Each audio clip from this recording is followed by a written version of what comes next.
עשיתי חשבון. אם נמצא מצוינים, לא צדקה זה צדקה. Thumbs up. Okay. Good morning, everybody. Welcome back. We are back with Tzurba Marabanan.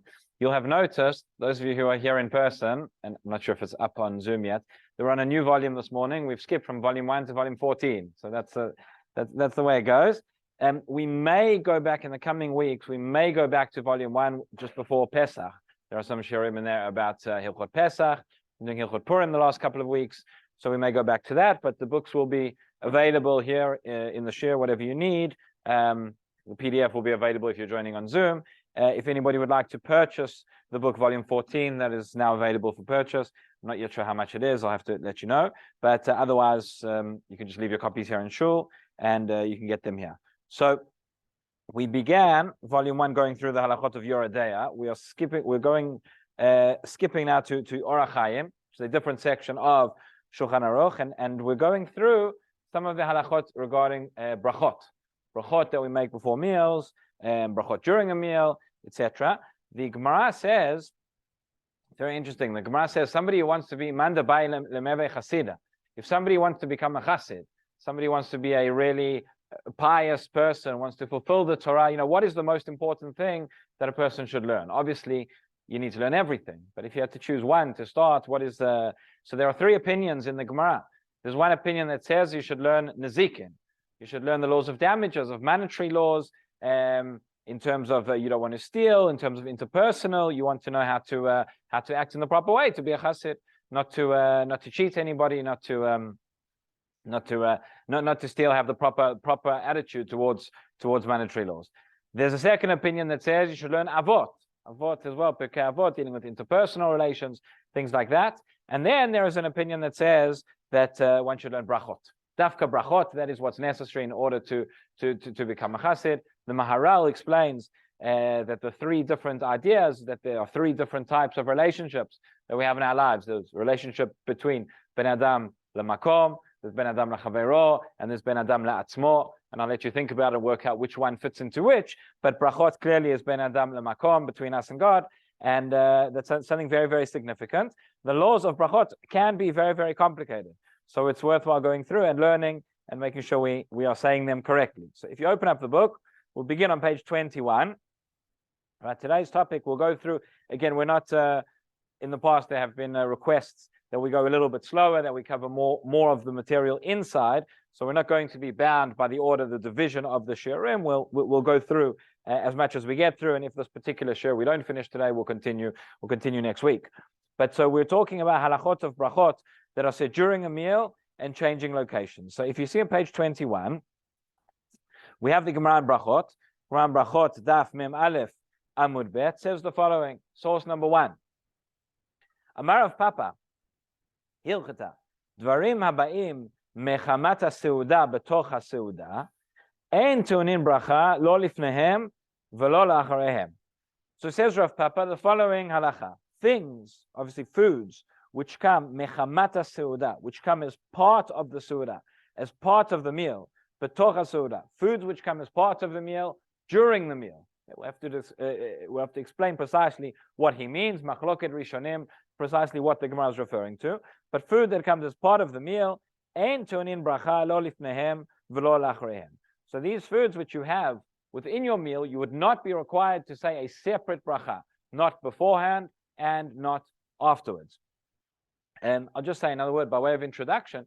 In terms of the brachot that we say, we know the majority of the brachot we say are derabanan, right? The rabbis came and instituted which brachot specifically need to be said. The one exception to that rule is Birkat HaMazon, where it says ve'achalta v'savata uverachta et Hashem Elokecha, and therefore from the Torah there is a Torah obligation midoraita to say Birkat HaMazon when one has eaten food, when one has eaten bread, and is satisfied. But nonetheless, Rabbanan added that other foods as well, one needs to say a bracha afterwards, one needs to say a bracha beforehand also. So here we're talking about when one is within a seuda, and in Chazal, a seuda is defined as a meal with bread. Right? Nowadays, we're still familiar with this from Shabbat and Yom Tov, for example. We always have Alech HaMishnah, we have Achalot at the beginning. That's how we define a seuda. In days of yore, it would have been that people, bread was the mainstay, bread was the staple of the meal, and that is why there are so many significant halachot related to it. Nowadays, it's possible people can have a very, very lavish meal and not have bread.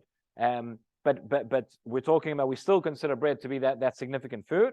And therefore, so what Rav Papa is talking about here in the Gemara, a person is having a bread meal, a seudah, and now you have other foods that come as part of that seudah, you would not be required to say a separate bracha for them. Continues the Gemara, fourth line. V'shelo b'chamata seudah b'tocha seudah. What if you have food which comes not as part of the meal, but is within the meal? You're eating it you're eating it during the time you're eating the meal, but is not as part of the meal. What could this be? So an example, which is familiar to all of us, think of Rosh Hashanah, right? Rosh Hashanah, you make kiddush, you have your challah, you say hamotzi. We have apples dipped in honey, or whatever other simanim it may be your custom, and you pick up the apple or the date or the pomegranate, whatever it may be, and you say borei pri ha'etz. Wait a minute, and I'm not sure how many times you've stopped to think about it. We don't normally do that. When you said hamotzi lechem min haaretz, that we don't say any more brachot because that covers all the food for the meal. But the fruit, and we'll talk about it more, there that you're eating not as part of the meal. Generally speaking, on a Friday night, you don't after hamotzi have an apple dipped in honey. You might, but most people don't. And so therefore, that is considered dvarim shelo mechamata seudah. That is not part of the seudah, but you're eating it together. You're eating it during the seudah, during the meal. That would be tunim bracha lifnehem, ve'en tunim bracha la'acharehem. So those foods would therefore require a bracha rishonah before eating them, but they would not require a separate bracha after eating them. Because it's been eaten during the seudah, the katamazon that you will say at the end will be sufficient to cover that. Another example is kiddush, right? Although the order, we're so used to it, but the order is actually wrong. When we talk about the order of brachot, which comes first, generally speaking, hamotzi is the first bracha. But we don't say hamotzi first, we say hagefen first, and we say kiddush. And this is, of course, one of the reasons why we cover the chalot, right? It's brought down, in halakha, it's brought down. We don't want the chalot to be embarrassed. What does that mean? Chalot are not animal objects, they don't have feelings. But again, besides the moral lesson that may be there, the fact that there is an order of priority of the brachot, and it's not appropriate to say the bracha of Brei Gefen before the bracha of Hamotzi. And this is the same reason why some people have the practice that when you're at a kiddush, where there is mezonot, because mezonot also comes before Gefen, that some people would cover the mezonot before making kiddush for the same reason. But in any event, so there we switch the order around. So we even had we not switched the order around, we would still have to say a separate Brei Gefen. We'll get there. But you don't say a separate after bracha. Bracha Hamazon will still include, we'll cover everything. So again, so that is what Papa says. And then finally, right on second last line, source number 1, le'achara seudah, if you eat these foods after the seudah, presumably after you've already said the Hamazon, well then, tunim bracha ben lifnehem ben acharehem, then they would require a separate bracha beforehand and a separate bracha after. So essentially, what we see from here, Rav Papa will leave the third category for now, but Rav Papa tells us 2 categories of food, those things which come as part of the seudah. Remember, in mechamata seudah, right, during the seudah, there would be no separate bracha before or after. They would be included in the bracha of hamotzi lechem min. However, dvarim shelo mechamata seudah would require their own bracha rishonah, the bracha before eating. So what are dvarim? What is considered food that is not come as part of the meal, not come due to the meal? Okay, one example of fruit, the simanim, for example, we eat on Rosh Hashanah. But so Rashi, over here we have a machloket rishonim. Turn over the page, see source number 2, which is Rashi here on Mikvah. And Rashi says, again in his characteristic style, very, very short and very concise, says Rashi, an expression which we find throughout Shas, says, "Dvarim habeim mechamata seudah lelapet bahen et hapach." And in David Chazal, a liftan is considered something which is eaten along together with the bread, maybe some sort of a dip or something that you could eat with the bread together. So says Rashi, things which come as part of the seudah, he understands that the seudah is defined by bread, and therefore things which come together with the Suda, or things which come together with the bread, are to be eaten directly together with the bread. And that is one way. That is how many understand what Rashi is referring to, yeah? And what this could mean is that if you have something, you have a certain food as part of your meal, but you would eat it normally as part of the meal, but you would not eat it together with bread. The example they give is it is a certain type of cereal or some sort of porridge, which is eaten to satiate one's appetite, but it's not wouldn't be eaten together with bread. That may need its own separate bracha. That is how many understand Rashi. Tosfot, source number 3, understands differently. Have a look at Tosfot. He says, Pilesh Rashi, we're on page 22. Those are the joint, page 22, source number 3. Pilesh Li. Right? So what are these things which come as a result of the Suda, within the Suda, as a result of the part of the meal? כלומר, הרגילים לבוא מחמת הסעודה, בפת שרגילים לאוכלם עם הקפה. So he says these are things which ordinarily you would eat together as part of your bread meal. כגון בשר ודגים וכל מיני קדרה, things like meat or fish or any other cooked food. I mean, קדרה literally from a pot, it means getting cooked food.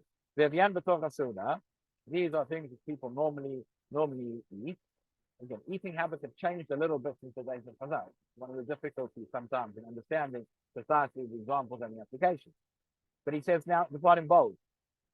Ein tunin bracha bifneihem ulacharehim. They do not require a separate bracha before or after. You have a motzi lechem min haaretz at the beginning, you have the kat hamazon at the end, and that is sufficient. Afilu achran b'toch ha'seuda b'fnei atzman below pak. That's the key. Says Tosfot, even if you ate them, these foods as part of the meal, you ate them without bread. Right? And this happens in every home, every Shabbat. Right? You have a challah at the beginning of the meal. You have a slice of bread. You might have with some hummus or with some tuna, or whatever it may be. Then you move on to the main course. You don't have the bread anymore. You eat the food by itself. The same thought for explicitly, because the fact that this food particularly, you may eat it without the bread, but it comes because of the bread. It's considered that it's part of the Suda. I mean, the Suda begins with the bread. That is how the meal is defined. As part of that bread meal, you're eating whatever food. The fact that this particular bite comes by itself, without being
if you can you hear me now?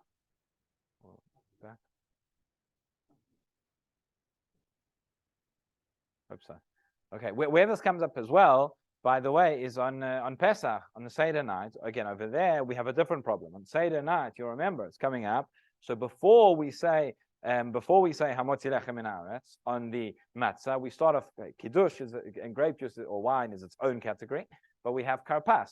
Right? And we say Karpas at the beginning. So there, we have to say the bracha over Karpas because we haven't said Hamotzi yet. But even if we, theoretically, had we washed and said the bracha on Hamotzi Lechem Min Haaretz, we would seemingly still have to say the bracha on Karpas because it's not part of the meal. It's an appetizer, it's something different. In many of the Haggadot, you'll see, and Shulchan Aruch says, when a person says the bracha on Karpas, the Borei Pri Adama, one needs to have in mind that bracha applies not just for the Karpas, but also for the maror. Right? You'll say, why the maror you're eating after you said Hamotzi Lechem Min Haaretz? It's not part of the meal. It's something extra, something specific, and that's why it would need.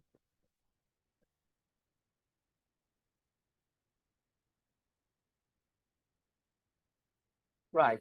So that we're not going to see it now. Question was, the Shulchan Aruch writes that it says imochelasam belocha, that you eat them without the bread. If you're eating it together with the bread in the same mouthful, and then we get into a question of the covered tafel. We'll see very shortly. That may be different. Just going back to Pesach for a moment, there's a different complication, however, that we have when it comes to the karpas, because that really puts into the third category of what Rav Papa said in the Gemara. If you go back, you see in the Gemara Brachot.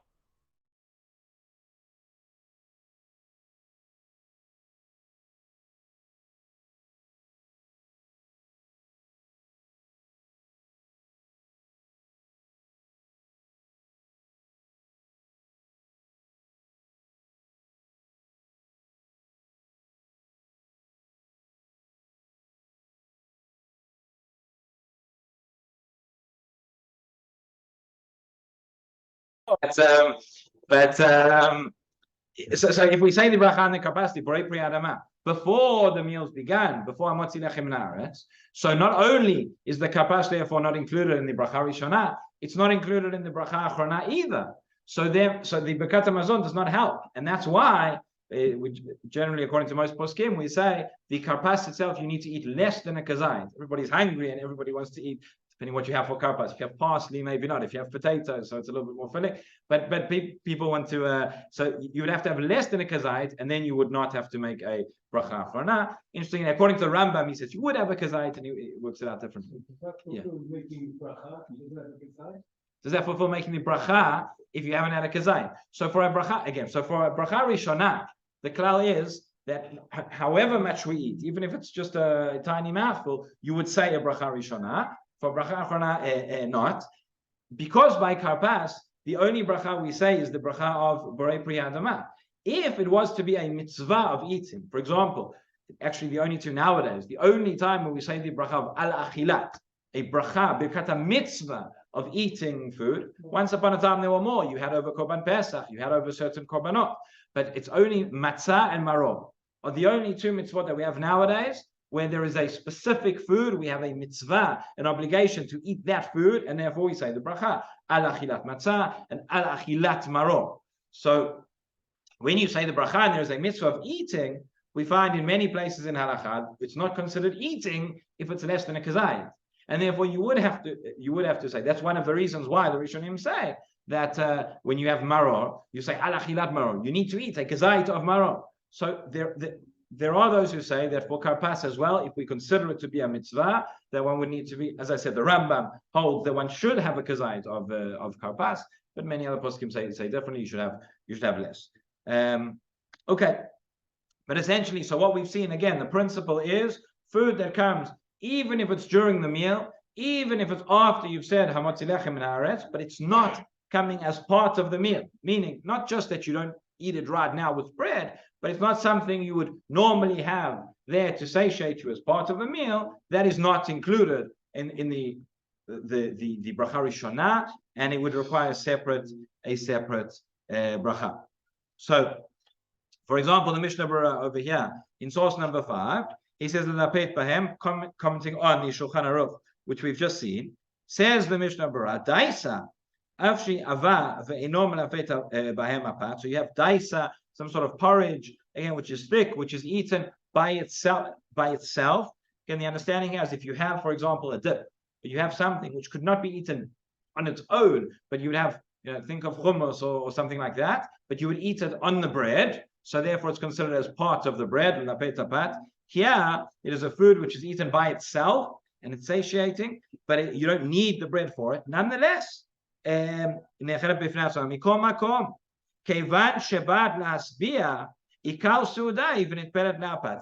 since you eat it in order to satiate you, it's considered a main part of the meal, and it's considered nitperet lapat. That's related to that word tafel, which is secondary, which we'll explain in a moment. And he says, therefore, as I say, nowadays this is relevant because many foods which we have, the meats, the potatoes, that whatever it is, you wouldn't eat it with the bread, but it's part of the meal and it's included in that bracha. Now, the Magen Avraham, source number 6, Magen Avraham, one of these significant commentaries on the Shulchan Aruch, Chelek Orach Chaim, he says the following. He says this whole idea, this whole concept, why is it that when we say, normally you eat different foods, you say different brachot. The person has before them a plate of roast chicken and potatoes, let's just, for argument's sake, right? And there was no, they're separate foods. You didn't have bread at this particular meal. You would say, Borei Pri Adama on your potatoes. You would say, Shakol on your chicken. Each food would have its own bracha. Why is it that when you have bread at the beginning of the meal and then you eat everything separately, why is it that the bread is exempt all the other foods from their bracha?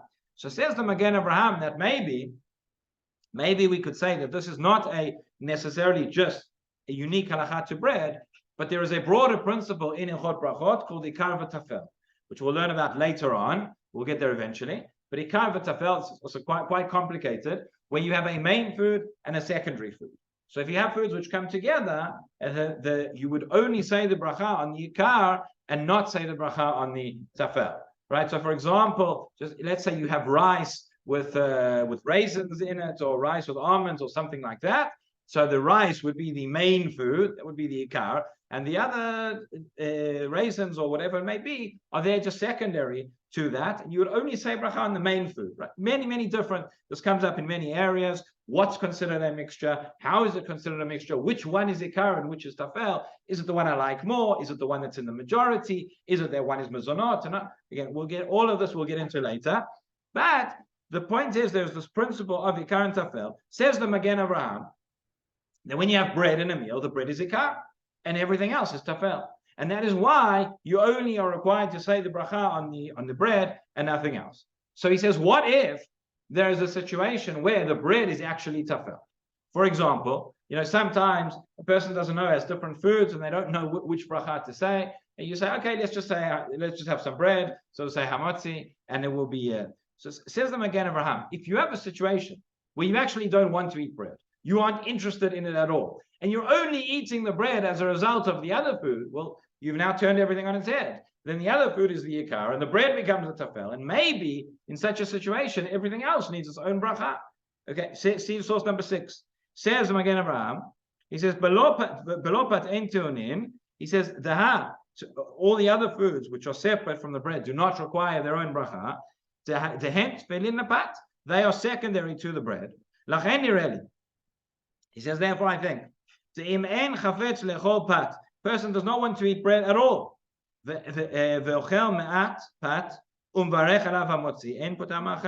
he just eats a tiny little bit of bread so that he can have that bracha, and that's it.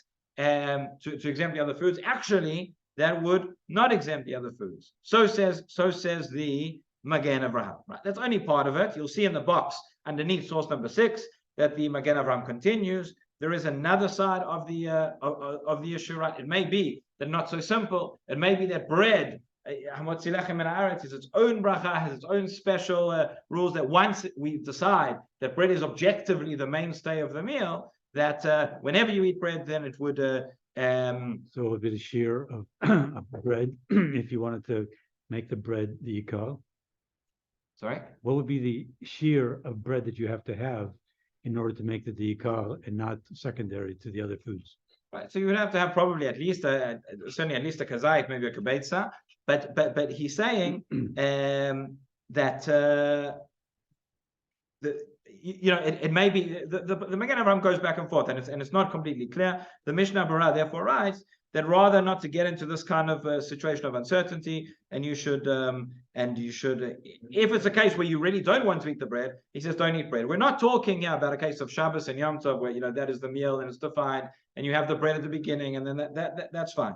But he's saying if a case where you really don't want to eat bread and you're only eating it for the sake of the safek, his point is there's still a safek, and it's not so straightforward.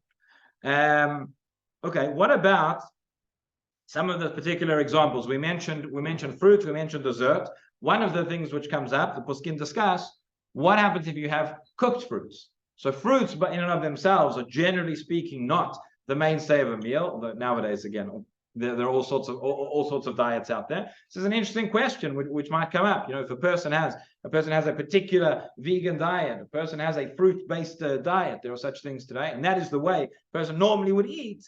Would that change the halakha? Is this objective or is this subjective? But so let's see a little bit what the sources say about cooked fruits. So the Magen Avraham, source number 7, he says, "Miu perot mevushalim be'inayu." You have whole cooked fruits.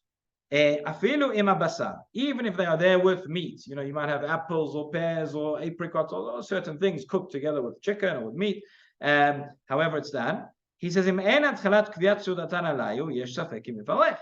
Says the Magen Avraham, and again it's reflective of the way that these foods were cooked and eaten in those days. He says it's not so clear if the fruits are considered part of the mainstay of the meal, and therefore there's a question whether one has to make a bracha. So says the Mishnah Berurah over the page, it's source number 8. He says, because what we're saying is like certainly if you have raw fruits, right? We keep going back to our apples and honey on Rosh Hashanah night. It's the easy way to remember it. Raw fruits by themselves, you would need to make a bracha. When the fruits are cooked, he says, now I'm not so sure. Says the Mishnah Berurah, source number 8. He says, "Afilu im bishlu perot im basar, mashma im kama achronim tzarich levarech alehem, de'ena perot nasin tefillin basar." So he says, number 1, this is what the Magen Avraham just said. There is an opinion we find in the poskim. There are some achronim who say, even if you cook the fruits, they would still require a separate bracha, because that's not the mainstay of your meal. And then he continues in the 3rd line in source number 8 at the end. This is not like the opinion of the Chayei Adam, says the Mishnah Berurah. He said no. He said once you're cooking the fruit together with the meat, so then it's considered as part of it. It's tafel, and would not need a separate bracha. And then he says, "Achen v'sefer yad aktana matzati shematzaded gam ken lomar delo yivalech." Right? He says in another sefer called Yad Ktana, who also agrees you should not make a separate bracha on the fruit. Tekatav ta'macher b'zeh. De'echad demevashel ha'perot im basar or shuman udvash v'semen tavshil. He writes a different reason. He says if you cook the fruit together with the meat, or whatever else it may be, see in brackets, shekran apple tzimis. Right? Or me'agasim shekarin barin. I'm not sure what that is, but if you're making tzimis, probably more common nowadays with carrots, but with apples, whatever it may be. Nireh shekol ikaranen ba'in lamazon v'laseuda v'lo lekinoach ba'alma ela b'torat tavshil. He says the fact that you're cooking it as a main dish, that proves that it's part of the main meal. It's not coming as dessert. It's not coming as something else. It's coming as a cooked food, and therefore it's like anything else. Just like anything else, any other side dish you might make of a dip or a vegetable, where you would not need to say a bracha either. And he concludes, so he says the best thing to do, you want to eat tzimis as part of your meal, so what should you, how should you avoid any sort of doubt? ייקח תחילה איזה פרי חי, ויברך עליה להוציא את זה, וממנו פרי חי יאכל תחילה בסוף אימפת. So he says, if you have a raw fruit, and you would say the bracha on that, and then definitely you would know that you won't have to say another bracha, or have a mouthful of it. This goes back to Shalom's question, right? Have a mouthful of it together with the bread, and then it's considered, according to everybody, that it's eaten with the bread, and there would be no bracha required. Yes. What I knew this, now I'm really confused. So let's just say that you're serving cranberry sauce or whole cranberries as a side dish. People are picking up their meat, people are picking up, it's not Shabbos or Yom Tov, this is like Yeah. a birthday. And you're serving it as a side. That is a fruit, cranberries. Yes. What do you do? Okay. Question is, if you're serving cranberries as a Or anything like that, but cranberry is the usual one. okay. Jam. Right, any other fruit. So this is exactly what the Mishnah Berurah is talking about. This is exactly the machloket. He says there were those who said that since it's fruit, and therefore it's not considered a part of the meal, and you would have to say a bracha. However, says the Mishnah Berurah, we have the Chayei Adam, and we have other sources who say that since when you're cooking it, you're serving it together with the bread, you're serving it, it's part of the meal, it wouldn't be required a separate bracha. And then he continues in the Biur Halacha, and in the next source, which we haven't read yet, source number 8, which touches on what I mentioned before, whether this is objective or subjective. But he says nowadays, says the Biur Halacha in source number 9. It may be at the time when the Magen Avraham was writing, certainly in the time of the Shulchan Aruch, it wasn't so common to be serving, cooked fruits as part of the main meal. But he says over here, source number 9, he says, "Ayen shameik bracha hatam." He says that which the poskim spoke about in earlier generations, where it doesn't come as part of the meal because they never served that as part of the main meal. However, he says halfway through source 9, in those countries where there is now, remember, once upon a time these fruits were not so available. Right on Tu B'Shvat we mentioned the minhag to eat dried fruit on Tu B'Shvat comes from the fact that fresh fruits were just not available. It was better to eat the fresh fruit. Nowadays it's all, it's afuch halafuch. People think the minhag is to eat the dried fruits. No, the minhag is to eat the fresh fruits. You don't have the fresh fruits, get the dried fruits as well. But either way, but when the fruits were not available, so this was very rare. This was a delicacy. This was a unique occurrence. Nowadays, right, although there have been shortages in certain places, but nowadays fruits are available whenever you want. And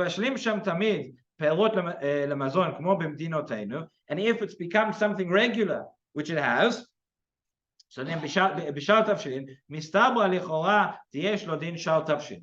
So says the Biur Halacha. Now that this is a common occurrence, this is an ordinary dish. It's fruit, but it's an ordinary dish that you would serve together with the meat, together with the meal, whatever it is. That's part of the meal, and that you would not need to say a separate bracha on. This question, by the way, of availability as well, it comes up in other areas, not our topic today, but the question of making a shechianu on fruits. When fruits are seasonal and they're only available, even in Israel, you still have a sense of this.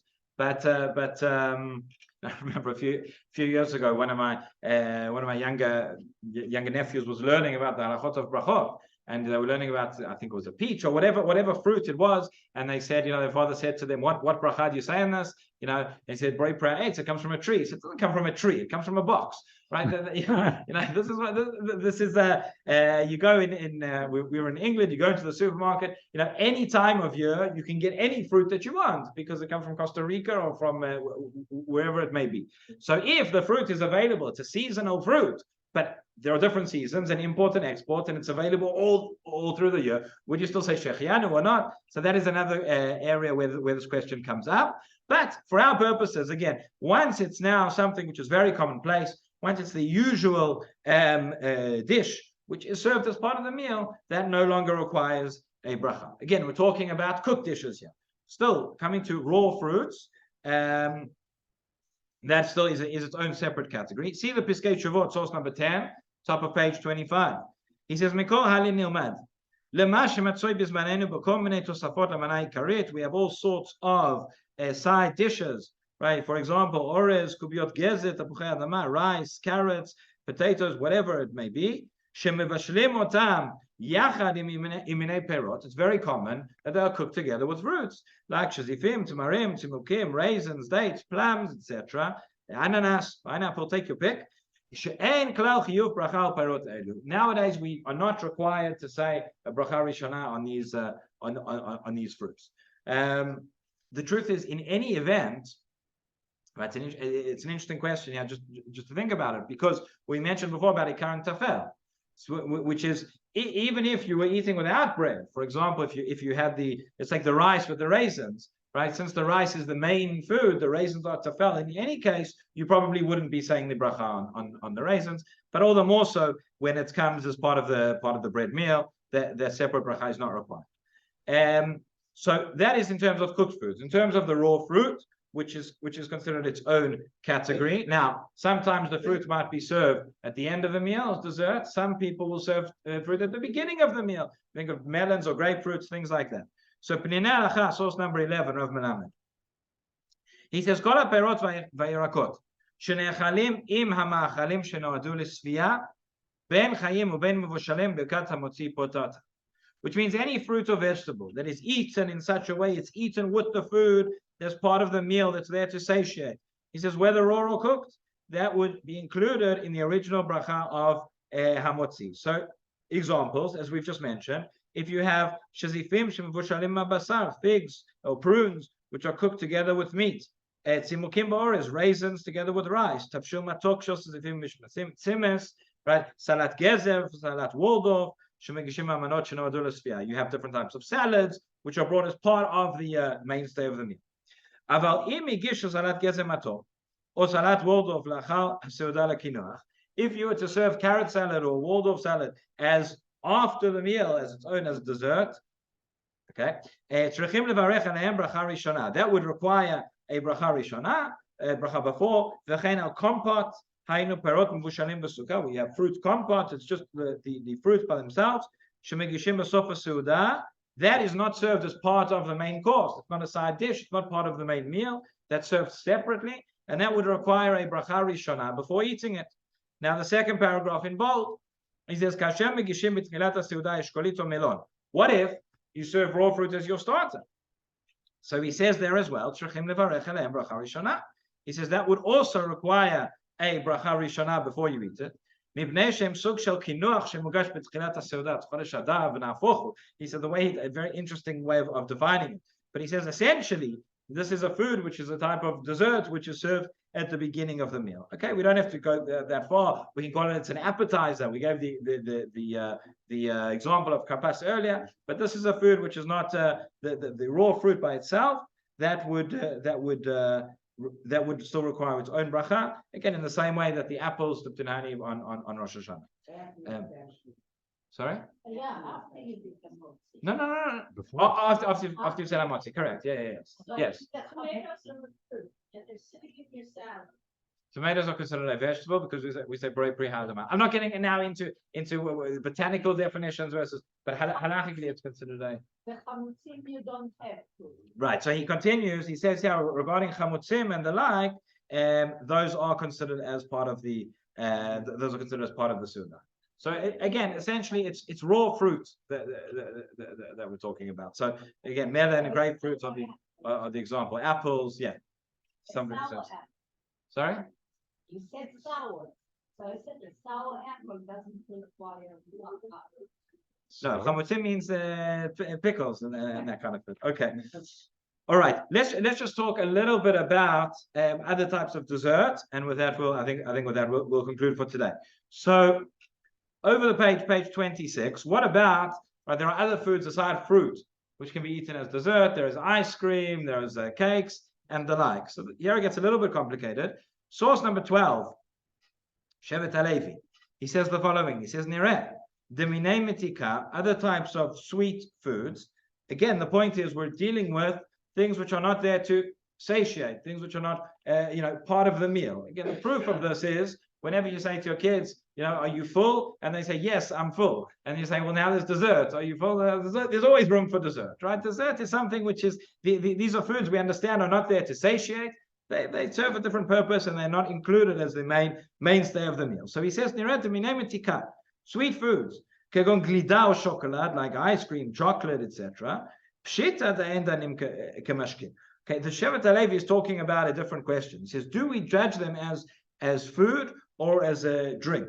If you think of, sometimes you get the frozen ices, which sometimes people have, or the kids might have at the end of the meal. Those essentially, you wait a few minutes, the whole thing it's going to melt. It turns into liquid, and that is considered like a drink.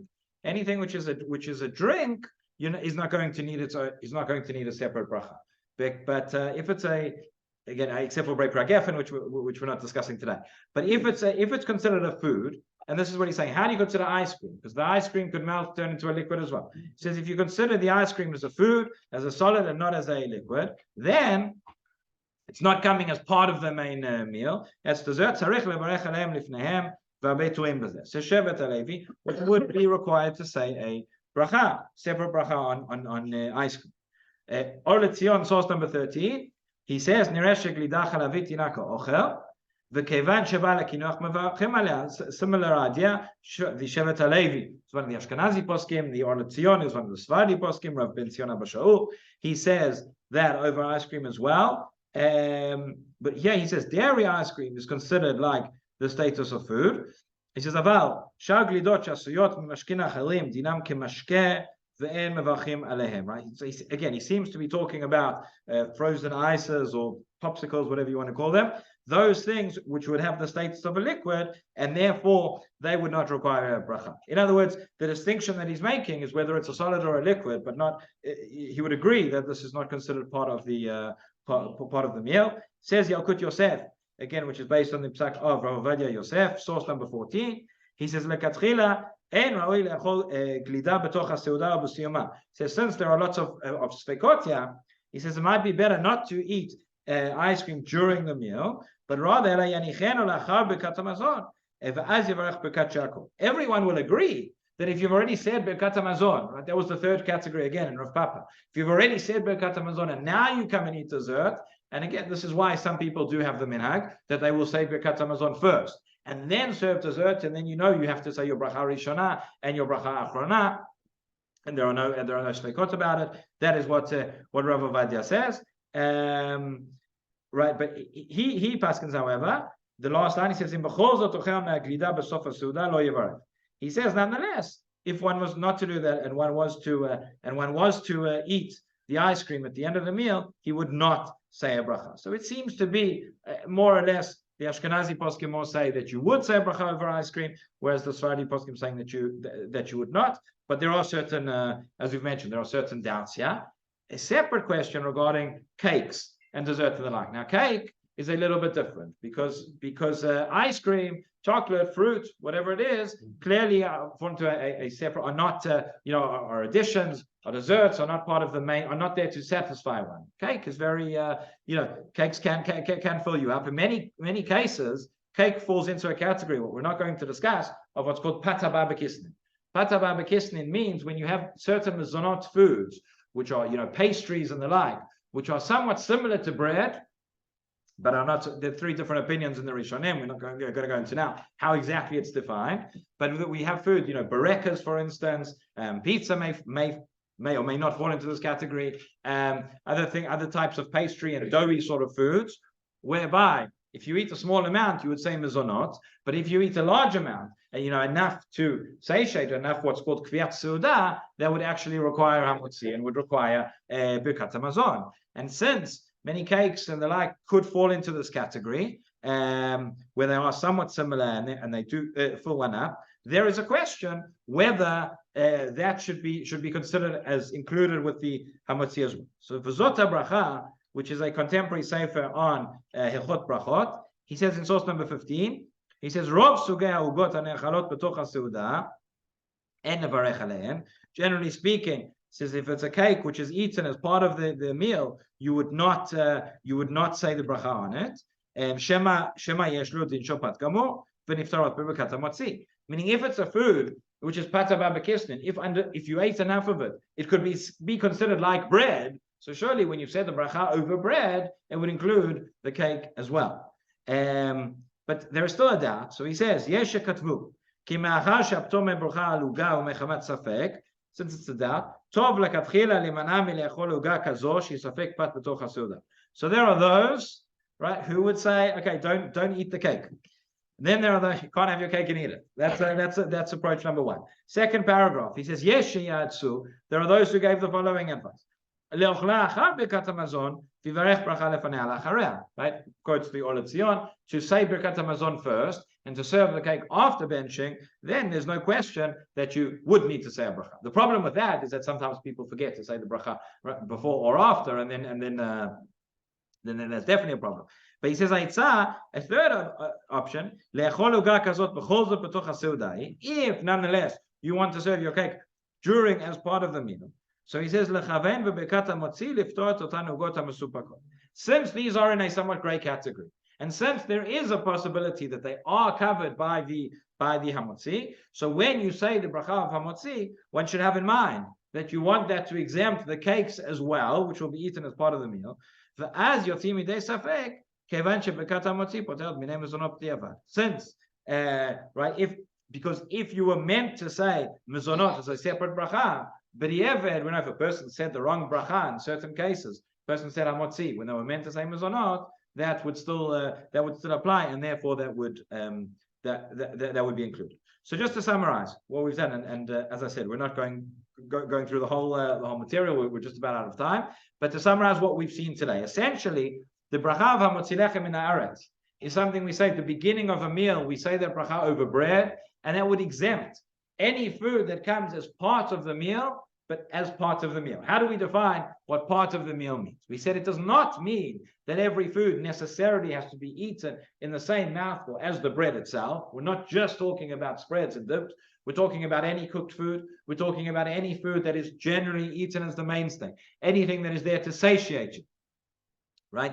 And therefore, that would be included. Any food which is not there to satiate you and is being eaten for a different purpose, that would require its own bracha rishonah, its own bracha beforehand, not a bracha afterwards. So we spoke about fruits. We said when it comes to cooked fruits, although in earlier generations there was a bit of a machloket and a controversy about this, nowadays, since it's a very, very regular thing that the cook, the main part of the meal, the side dish or the main dish or whatever dish, the salad has got the fruit that's cooked together with it as part of it, that would not require a separate bracha. If one is eating raw fruits, however, since Chazal said objectively that fruit is something which is not eaten there as part of the meal to satiate. So that if it's the apples in honey at the beginning, or it's the grapefruit at the beginning, or if it's the dessert that comes at the end, that fruit would require its own bracha.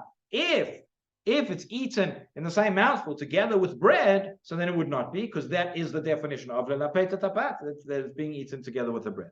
And then we looked at ice creams, chocolates, things like that would also require their own shehakol beforehand. Although a bit of a machloket, but according to many poskim, yes, if it's considered a solid food. And then finally, regarding cakes, which are a different category, a little bit more complicated, because cakes do somewhat satiate, and therefore we saw the machloket about that. Some have the minhag to have birkat hamazon first, and then say new bracha. Some of the minhag to with the cakes to have in mind when saying hamotzi, and that would be sufficient as well. Yeah.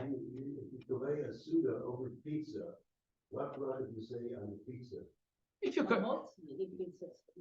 Right, the question was, what about pizza? So pizza, again, that's a whole different category of pata barbecue, which is not our topic today. But to answer the question, if you are kovea seuda, if you have a meal over pizza, then you would say hamotzi. You would say hamotzi and birkat hamazon. But it's cake. No matter how you slice it, pizza is cake. It's a mazonos. It's no different than eating a cake.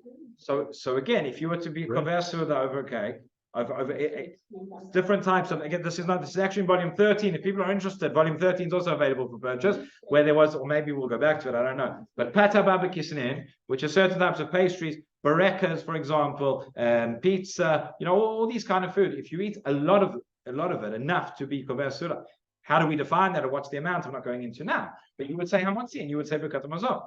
So according to all, if you're having a couple of slices, 2, 3, 4 slices of pizza, you're having a meal over that, definitely it would be hamotzi and birkat hamazon. So if anybody's planning on coming later and bringing their kids, they should wash, and they should say birkat hamazon for their pizza. Yes. You see, there are people who, for example, wherever they are, they say, I'm not going to wash. So they make shahakol. But apparently shahakol isn't enough, because every time they eat something else, if they eat a potato in the salad which they're eating, or the fruit, they have to make a different bracha. So again, so that's correct. Again, the question was, if a person doesn't want to eat bread, or a person can't eat bread, or for whatever reason, and they're having a meal with chicken and potatoes and salad and all sorts of things, no, it would not, if it's separate, so long as it's separate foods, it would not be sufficient just to say a shiur. One should say the separate bracha for each food.